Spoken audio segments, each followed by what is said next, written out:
Hello and welcome back to the Battle Room. I am, of course, the Battle Room, and today I am joined by the Grand Festival Champion and my good friend Raghav. How you doing, buddy? Colin, I am feeling phenomenal. It might be April, but it feels like Christmas because we have a gift for you today. It is the team report of the team I used to win the biggest tournament of all time.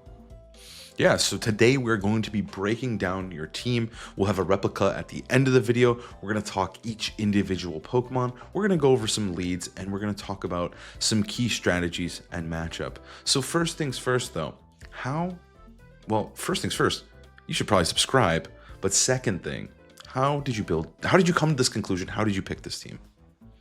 Right. I mean, you obviously know the story because we both ran it together. I think the main idea is Wide Guard Aerodactyl pairs so well with Mega Charizard Y because it has speed control and it protects it from those rock slides. So I knew going in that I think I just want to use really strong Pokemon, things that are intuitively good. I don't want to work so hard to figure out what's the best, especially in a tournament with like what we thought was going to be 10,000 people.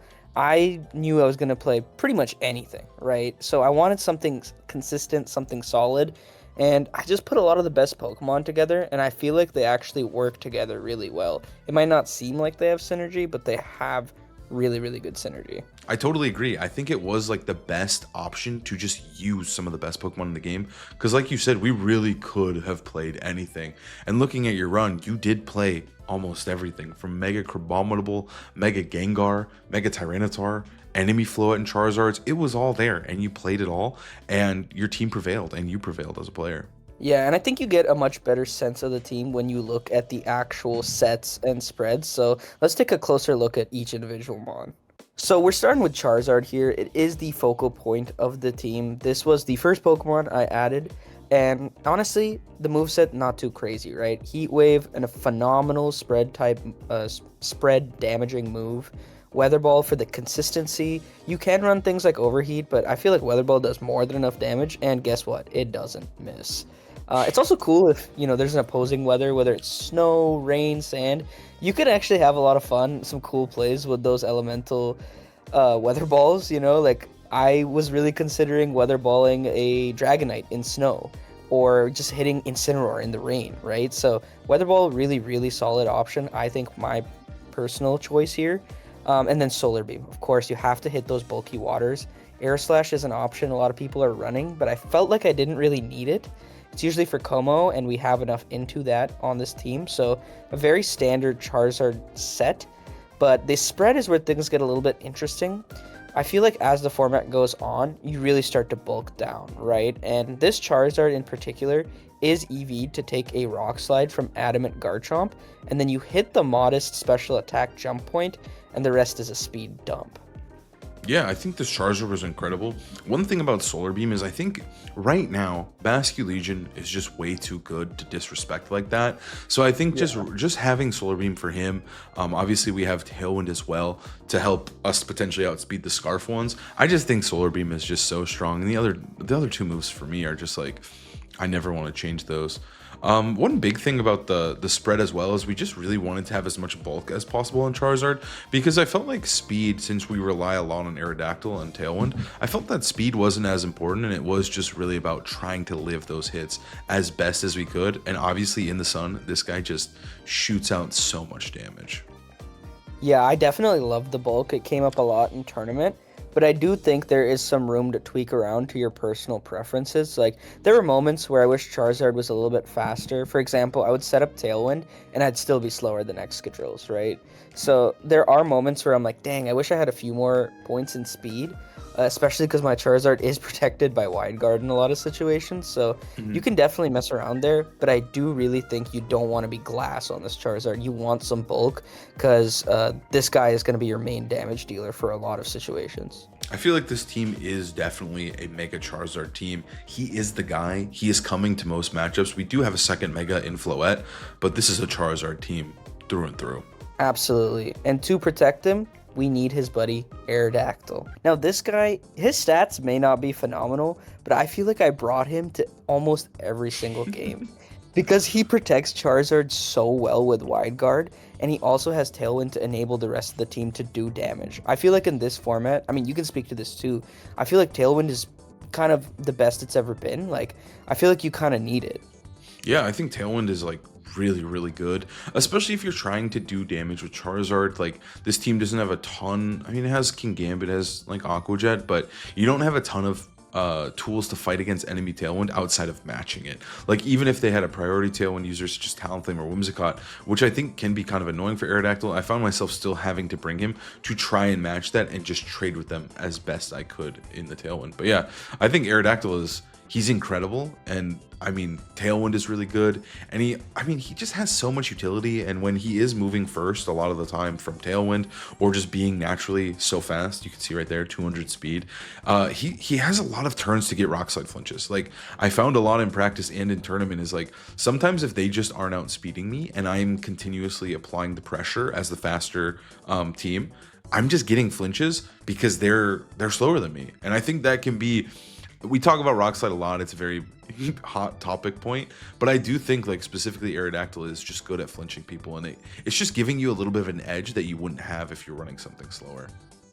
Yeah, honestly, this encapsulates like the format very well, in that like it's a Sash Pokemon that's really fast and it has the ability to click Rock Slide, so you're putting yourself in an amazing position to get lucky. But at the same time, we're running the Wide Guard set, because if you're getting Rock Slided like a billion times, a little bit is on you, right? Like, you can't put yourself in those positions to keep, tanking these Rock Slides. And that's why moves like Wide Guard are so powerful right now, because there's so many spread type moves, and particularly ones like Rock Slide that will flinch you or just one-shot your Charizard. So Aerodactyl, one of the most important Pokemon on the team. It's not too complicated. Just max speed, max attack, the ones in the defenses. His job is simple. It's to click Tailwind, click Rock Slide, and protect our boy Charizard. I think another huge underappreciated part of Aerodactyl is Unnerve. Right now, there's a huge lack of items, and Unnerve, for those who do not know, your opponents just can't eat berries. And so, whether that's an Aka Berry on a Corviknight or a Chople Berry on an enemy Kingambit, as our Kingambit goes for low kick, those come up so often because there's no items. So there's berries everywhere, and they don't get to eat them when we have Aerodactyl. Yeah, I can't believe I forgot to talk about that, but you're so right. This is the lack of items. Berries are everywhere. And I feel like a play that I'm always thinking of is like, okay, can I switch in my Aerodactyl to low kick, this other Kingambit? Do I switch it in to get rid of their Shuka Berry? Or keeping Aerodactyl on the field, so I just like deadlock them from eating their Citrus Berry feels so good, dude. I feel like there were so many moments where that Incineroar is just not healing, and I just get to keep clicking Rock Slide. Yeah, no, he is incredible for his utility, and I mean, I think Wide Guard was kind of the crazy move that we did run, and like you said, it was just very anti-hacks and anti-Rock Slide, and I think it gave us a huge edge in a lot of, particularly mirrors. Absolutely. And with Aerodactyl, we do have two flying type Pokemon on the team.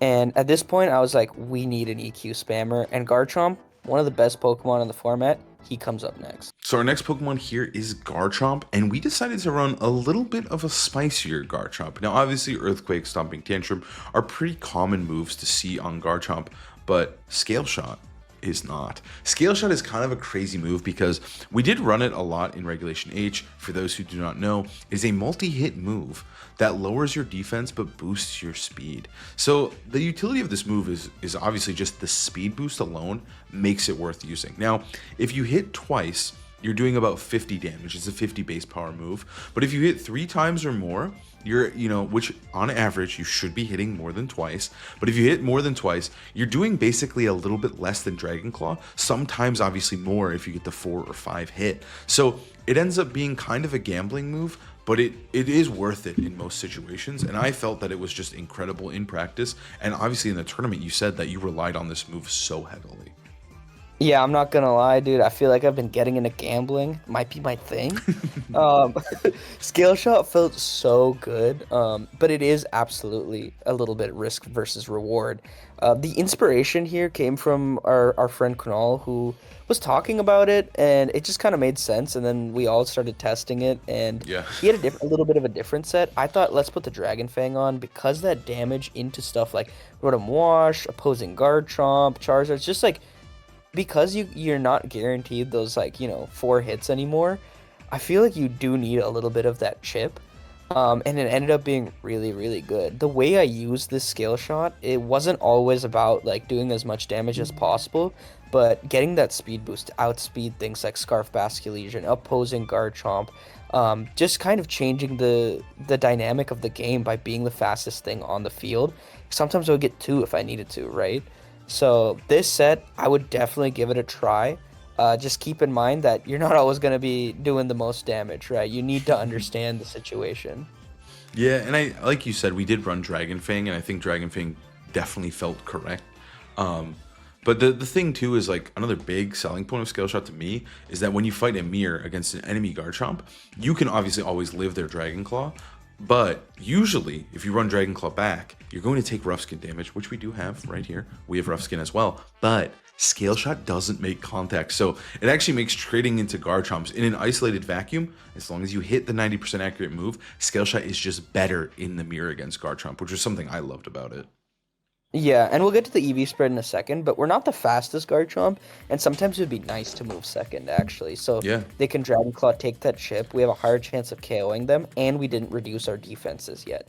The other cool thing about this set is we are running double ground, right? I felt with Aerodactyl and Charizard and Basculegion, like our matchup into other Charizard was totally fine, and Scale Shot's a very reasonable move to click. So no need for Rock Slide, instead, EQ and Stomping Tantrum, right? We already talked about why EQ is so good, but Stomping Tantrum not only gives you a single, target move, but if you miss Scale Shot, you have that boosted Stomping next turn, and it just feels so yummy. Like, there were a lot of turns where I had that boosted Stomping, and I feel like the opponent either didn't think about it or just couldn't really play around it. So I think if you're running Scale Shot, you definitely want Stomping Tantrum as well. It's not really a Rock Slide Scale Shot angle, in my opinion. And for the EV spread, the speed, so the speed is something that's the most important part of the Scale Shot set.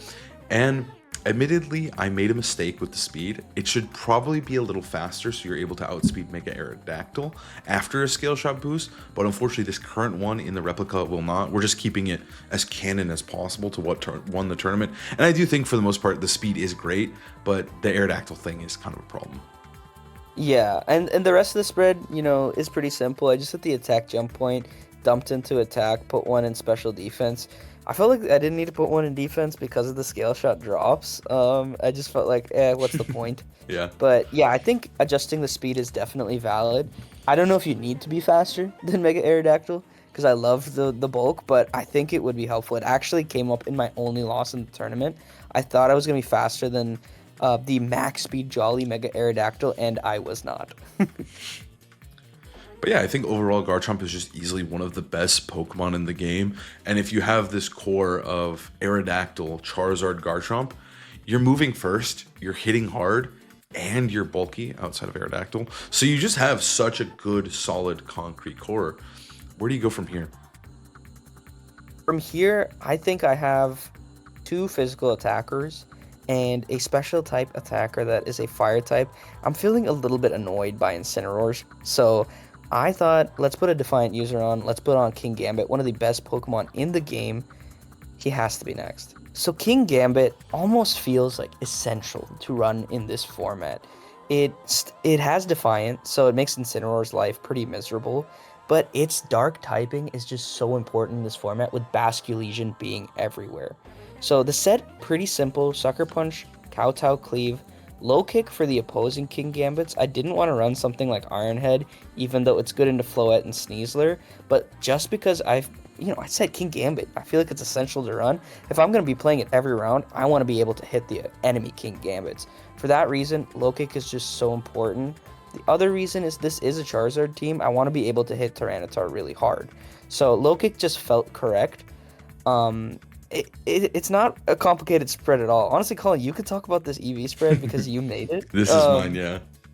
Yeah. So the idea here is I was running. So this one does not actually always live close combat from Sneasler, which is like Adamant Sneasler. Adamant Sneasler. Probably saying, dude, because it is Triple Berry. The item is on the screen, but it is Triple Berry. And you're probably like, dude, why are you running Triple Berry if you can't live the one fighting move you need to live? And I think the idea is just that you can get the roll, and you also say, hey, Sneasler may be important, but Basculegion is more important. And when it comes to the Sucker Punch roll on enemy Basculegions, I found that Max Attack or 31 and Max Attack actually get the same roll on Scarf Basculegion, or on Basculegion when you use Sucker Punch specifically. So I was like, hey, I'm gonna cheat, take one out of attack because I still get as strong of a Sucker Punch as possible on Basculegion, which I believe is close to like, it's a little over 50%. I think it might be around 60-ish, like a chance to one-shot Basculegion. So it's in your favor. So that felt worth it to me. I was like, you know what,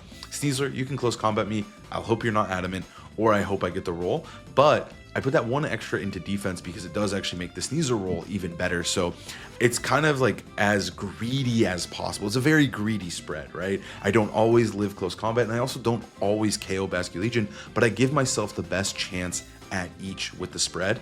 And honestly, for me, I kind of felt like I was pressing Sucker Punch a lot anyways, and so it felt valuable, and it worked. I just wanted him to deal damage, and that's what he does. Yeah, honestly, just knowing I have close to max attack Kingambit made me feel a lot more confident in my damage calcs, or just like playing aggressively. And like you said, I think the spread did it exactly what it needed to. We have about like a 69% chance to KO Basculegion with Sucker Punch if they have 2 defense.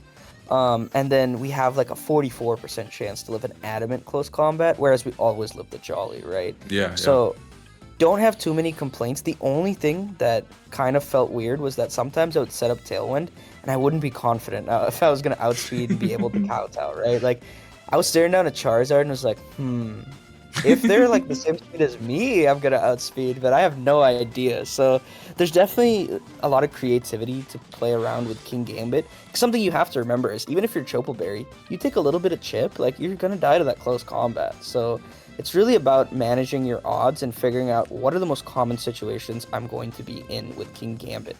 And we thought it's going to be clicking Sucker Punch. It's going to be just tanking a hit and hitting back, right? So this is the set, and I'm not mad at it at all. Now, I mentioned that this is a team I brought because I just wanted to use Pokemon that are intuitively strong. I wanted to use something that would be good into everything. And I think I have to use the king of the format, the biggest fish on the planet, Basculegion. Yeah, Basculegion is easily, in my opinion, he is the best Pokemon. In like, it's hard to pick between him and Kingambit, but in my true heart of hearts and soul, he is the best Pokemon in the format. He is so disgusting. There's so many different ways to use him. All of them require different counterplay, and he's just a headache. He is constantly causing me problems. But I think Scarf Adaptability from day one was the best set. I'm not sure if it's like the best, but is definitely one of them. And this set just delivers. It just deals damage. Yeah, I think there's a lot of range into running Basculegion. Like, my finals opponent had Sash, and that's actually the set that I've been using the most since Champions has come out. Has been like Sash Basculegion with a little bit of bulk too, just because this Pokemon is that good. So if you don't know why Basculegion is so broken, it has adaptability, which makes its same type attack bonus actually 2 instead of 1.5. And it has these powerful water type moves, but the real thing that makes it broken is this little yummy move called Last Respects, right? And you can read the description here, but every time you lose a Pokemon, it increases by 50 base power.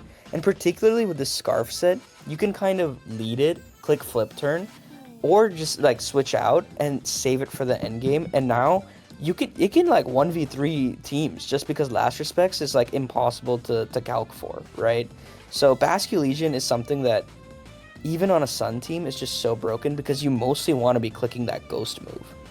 Yeah, I think like one of the things at first glance is like it's Basculegion on a Sun team with 3 water moves, and you're like, why is that good? Why would you use it?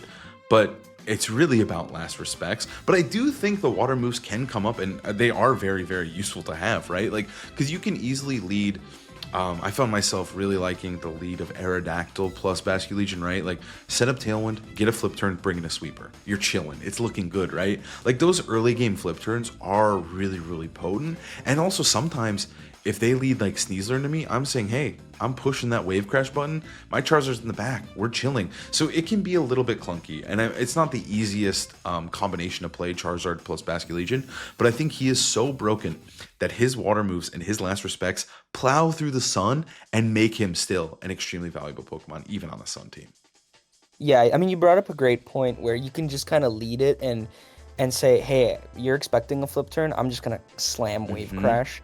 Or you're afraid of the late game Basque, I'm going to beat you with it in the early game. The other thing is just that this is the first time I haven't used Incineroar on a team in a while, and so the lack of pivoting is kind of tricky, but Flip Turn gives you that dimension to the team that allows you to reposition. It's something I did a lot, actually. I led Basculegion Kingambit quite a bit because they have such good synergy typing-wise, and so you're able to kind of maneuver around, get yourself into a better position. But with all that said, the EV spread, we kept it simple. I strongly considered a set that lived Sucker Punch, but since on a Scarf set you have to run Jolly to hit the adequate speed metrics, I wanted as much attack as possible, and I honestly wasn't willing to take any out of it. Yeah, and that 2 defense is actually a pretty big deal. Raghav in the tournament actually ran 1 HP, 1 defense, but 2 defense is slightly better on Sucker Punch rolls, which are obviously Kingambit's one of the best Pokemon in the game. So if you're in a situation where they are triple Kingambit going for that sucker, you want to make it as advantageous as possible for you. So 2 is technically the optimal number here on Scarf Basculegion. But yeah, he's just like a really, really strong Pokemon. Again, like I think he is the best Pokemon in the format. And also there's some cool plays you can make even when I've played against players who led Charizard Basculegion into me. And sometimes it's so scary because if they just protect Charizard, it's scary because now the Basculegion is going for a wave crash or it's going for a flip turn, or they just mega evolve and they say, hey, it's going to be a weak flip turn, but I'm going to break your sash and I'm going to do big damage. So again, it's a little unintuitive, but I think he is just so powerful that he just makes himself worth using no matter the weather, no matter the team. Absolutely. Basculegion, best Pokemon in the format, and I have to own up to that mistake of running the 1 HP, 1 defense. Like in every other Pokemon, I'm giving you suggestions on how you could potentially change the spreads, but this one was genuinely a blunder on my end, so we are going to give you the 2 defense in the Replica Team. And finally, the second Mega on the team, Miss Pay to Win herself, Floette. So on this team, this slot, I think this slot is the most flexible because again, it is a Charizard team, but Floette, it's Floette. It is so good in the current format. It's so strong. It does a ton of work. You yourself did consider not running Floette. You did consider Sylveon, which if you don't have Floette, I think Sylveon is a substitution that you could make, and that those 6 Pokemon have done very, very well as well in the format for those non-Floette havers. But we have Floette, and we used it.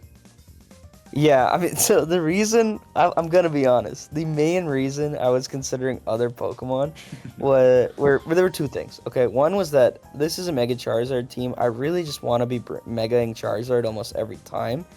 The other was that, dude, I didn't have him.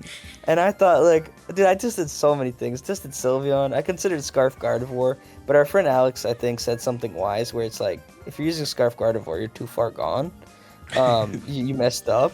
And I even tested a Alolan Ninetales. I tested another Weather-type Pokemon on the team just because I wanted a Fairy type or something to help with dragons, right? So Floette is, in my opinion, one of the most broken Pokemon in this game. It's probably the best Mega along with Charizard. I actually think it might be better. I'm not sure. It's so strong. Fairy Aura is absolutely busted. There's no Assault Vest in the format, so the damage it's able to do is pretty unfair, but it is ultimately the 6th Pokemon on this team, and all we wanted it for was damage. I was scared of Como, I was scared of opposing Garchomp, and I was scared of teams that really honed in on beating Charizard, so having a second flexible Mega was really, really important. So let's take a look at the moveset, right? Moonblast, just a very strong, consistent move that doesn't miss. Dazzling Gleam for spread coverage. And then Light of Ruin. Some Floette are running Calm Mind, but I feel like this team didn't really support that setup. We don't have Fake Out, we don't have Redirection, and we wanted the nuke of Light of Ruin. This move, there's not much that can live this. If it's not resisted, you're probably dying, right? So, I mean, did you ever click Light of Ruin in the tournament? Yeah, I did. It's incredible, dude. Like, it just is a delete button. Like, you do pay the price of taking the recoil of the move, but it's almost always worth it. I think I one-shot a Mega Charizard X, and I just won the game because of it. Because I was like, okay, like, sure. Like, if you Mega Evolve, you will die. And he did. He died to Light of Ruin. Yeah, I mean, the same thing happened to me. I actually played Wolf on the Champions Ladder in-game, and I was using a Mega Frostlass team, and he managed to set up the Tailwind, and I was like, okay, I think I can win this game as long as, like, I survive the turn. His Floette clicked Light of Ruin into my Mega Frostlass, and it just deleted from the entire game, right? I didn't play a single game with that team after, because I was just thinking, like, holy shit, dude, that move is so broken. It's not even worth it. Like, so I think on a team like this, we just want all offense, and that is reflected in the EV spread. We just went max speed, max special attack, modest, because we want this guy doing as much damage as possible. One thing to note about Floette is this team is a double Mega Team, but in certain matchups, specifically against stuff like Como, Floette is actually brought, but we don't Mega Evolve it. We actually Mega Evolve Charizard to keep that pressure onto Gengar, but then you have this Floette in the back that is able to help clean up Como because it completely walls it. It's really interesting because I think the Pokemon, like, obviously its stats are good enough that it doesn't need to Mega Evolve, especially with Light of Ruin. So it can get a little bit tricky and it can be a little bit complex, but bringing it without Mega Evolving it, it's fast enough, it's strong enough. It's a good Pokemon. It's better than stuff like Sylveon sometimes. No, that's an incredible point. I'm not going to lie. I think most of the time I brought Floette, I didn't Mega it. It's probably 50-50. Because I brought it a lot without Megaing it. I just brought it with the Charizard to do damage into dragons. I even brought it into sand quite a bit. Just so I had something that could hit Tyranitar, like, really hard, right? Mm-hmm. And, I mean, we'll talk about some of the key matchups, but Floette is very viable, even if you don't Mega it, because Fairy types are so scarce. So now that you have the details of the team, I wanted to break down some of my favorite leads. First up, the bread and butter Charizard Aerodactyl. This is basically like, I'm threatening speed control, I'm threatening massive amounts of damage, and there's not much you can do to stop it. It's also very important to note that Aerodactyl protects Charizard from threats like Rock Slide, so these two just have really good synergy, and it sets up for the mid-game really well, because we have a lot of damage options in the back too. The goal is to do as much damage as possible, set up your speed control, and then clean the game with Garchomp, Kingambit, or something like that Last Respect's Basculegion. Another lead I like to do, where it's not really the move to lead Charizard, is Basculegion and Kingambit. This puts on a lot of pressure because we have a little bit of a speed sandwich with our Scarf Basculegion and slow Kingambit, but it also is just about, okay, I have my Scarf Basque as a threat, and you're not going to intimidate me because I have Kingambit, right? And you have a lot of versatility because you can flip turn here. So this is just a lead where there's a bit of a tricky situation, like into Gengar teams where they have Shadow Tag and you don't want to be trapped in. You have your Ghost type, and you have something to threaten things like Gengar, these pesky Ghost types, basically. Lastly, another go-to lead for this team is Aerodactyl Garchomp. It's another situation where I don't want to lead my Mega, I want to preserve that option for the back, but it's putting on a little bit more pressure, right? Aerodactyl has the Tailwind option, so I can set up speed control for the rest of the game, and Garchomp just has massive spread type damage. You can click Rock Slide EQ, kind of turn your brain off, but you also set yourself up for a potential scale shot, where Garchomp becomes the fastest thing on the field no matter what. I think the main idea with this lead really is to threaten things like their Kingambit, their Sneasler, or opposing Garchomp to make Charizard and Basculegion have a much easier time to clean up the game. So with those leads in mind, I also wanted to give you just some key matchups I played and what I like to do into them, starting off with the Charizard Mirror. I played Mega Charizard Mirrors quite a bit, and it did just win the Victory Road tournament before, so I wanted to make sure I had a good matchup, and honestly, I think it's pretty good. With Aerodactyl, our matchup is very nice into opposing Charizards. The only thing you have to watch out for is Sleep Powder, right? They tend to lead Charizard Venusaur because it's kind of all they have for Aerodactyl, but I think you have pretty good odds. A lot of the time, I matched that with my Charizard and Aerodactyl and tried to basically just get a Rock Slide off or set up Tailwind. Because we just win the trades with Heat Wave, Rock Slide, Heat Wave, Tailwind, or you can make a read and say, they're Sleep Powdering my Aerodactyl, I'm going to protect. So with the lead of Charizard Aerodactyl, it's very nice to be supported with our own Garchomp in the back, and then something like Basculegion.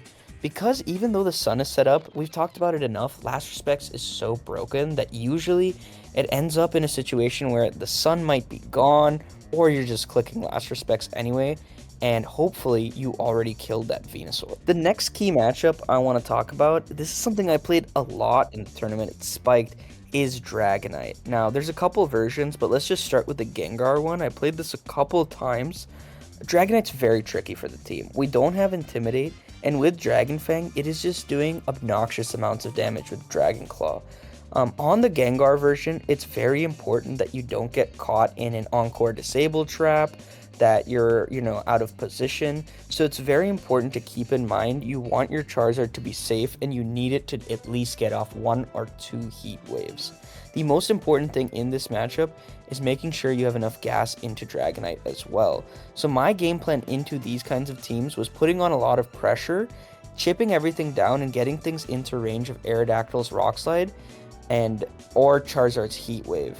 In actuality, it ended up that I was using Charizard a lot at the beginning of the game and cleaning up with Aerodactyl, but I do think there's a bit of flexibility in what you're supposed to do.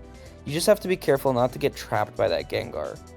Now, the Frostlass version is a little bit different because you're allowed to be a lot freer with your Charizard. In this one, I just lead Charizard Aerodactyl and don't feel scared at all to kind of just Mega Evolve and Heat Wave. There's no Encore Disable shenanigans, but you do have to watch out for their Basculegion. Basculegion is just so broken that even though we have Sun, we have Kingambit, our own Basculegion, you have to be ready for it, and you also have to be ready for their Kingambit. Because into both of these kinds of comps, our Basculegion is phenomenal. We just have to watch out for Kingambit and the Shadow Ball from their Ghost-type Mega. Now, as a Sun player, you need to be aware that Sand is popping up. Joe UX9 just had a phenomenal finish in a previous tournament. This team was super popular as a result, so you need to know what you want to do. I thought I had a better matchup than I did going into it because of Wide Guard Aerodactyl, but Choice Scarf Hydreigon is actually very annoying for our team. So things to keep in mind in this matchup, you need to be careful about when you Mega Evolve Charizard. Sometimes it's correct to Mega Evolve early and then just swap it out so you always have that threat, but since they're Mega Tyranitar, it really becomes a guessing game of like, when are they gonna Mega? Should I delay mine? So you really have to preserve your Charizard, especially because they have Corviknight. Corviknight is a Pokemon that will single-handedly wall almost every physical type attacker if you let it get a bulk up, right? So you have to preserve your Charizard for their Corviknight. The other thing to keep in mind, Hydreigon, a piece of shit. So annoying. This is one of the matchups where I brought Floette and didn't Mega it just because of Hydreigon. I usually led something like Aerodactyl Garchomp or Aerodactyl Charizard and then had that Floette waiting either to switch in on a Hydreigon or to come in naturally and just threaten Tyranitar and Hydreigon because those are the biggest threats to the team. Lastly, I want to talk about Hard Trick Room, just because I actually played quite a few. I think I played 2 or 3, and it's one of those combinations where if you don't know what you're doing, even if you have a good matchup, if you don't know, you're going to lose. So into these Hard Trick Room teams, we actually have a really nasty little response. You can lead Floette and Kingambit, and usually their way of setting up Trick Room involves Incineroar and Farigiraf, right? Some form of Fake Out and Farigiraf. In this case, they actually led Incineroar and Hatterene, and I led Floette and Kingambit, and if they choose to Fake Out your Kingambit, they're going to be met with a Light of Ruin, and I don't think people know their calcs, because Light of Ruin nuked both of these Trick Room setters. Another thing to keep in mind into Hard Trick Room, a lot of them don't have good ways to kill Charizard. Charizard is very nice, especially with this bulky set. So having things like Charizard, our own Kingambit, Garchomp, or even Wide Guard and Aerodactyl makes Hard Trick Room a lot easier than it looks. But keep in mind, in your back pocket, you have Floette with Light of Ruin and Kingambit to pressure them. So that can just win you the game on the spot. That happened a few times when I played Hard Trick Room, and yeah, Floette is broken. And now finally, what you've all been waiting for, the replica code. So you can use this team in Pokemon Champions on your own. I'll also include the Pokepaste down below if you're interested in using this on Pokemon Showdown. We got you. But overall, I think what makes this team so unique and so fun is it is rather boring. It's not super exceptionally spicy or creative. We did have some cool sets, but I think what really pushes it over the top is just the effective use of the moves. Like normally Aerodactyl's running dual wing beat, but we're like, hey, we can deal with Sneasler with Garchomp. We can deal with Sneasler with Charizard and Basculegion. So we're going to get an extra move of Wide Guard, a really good utility move that we basically kind of get to cheat with and use, right? And the same thing with Garchomp. Normally they run Rock Slide, but we're opting for Stomping Tantrum because we're like, hey, we have Rock Slide on Aerodactyl. And it's the same And thing. Scale Shot. And it's the same thing with Kingambit, right? We're like, hey, we don't need Iron Head because we can deal with Floette. I think it just makes a really, really good, effective use of all the moves that it has, and it allows us to run some really good moves that counter the current metagame. And it felt that way too, like using it. It felt like we were using strong Pokemon, but I had a little bit of an edge. Everything felt super polished. And overall it was just so strong. Like I didn't have a ton of practice games with this team either, but when I got into the tournament, it felt like I had tools into everything. So I hope this explanation and breakdown helps you all out. This is the team I used to win the biggest tournament ever. So have fun, give it a try, and we will see you next time.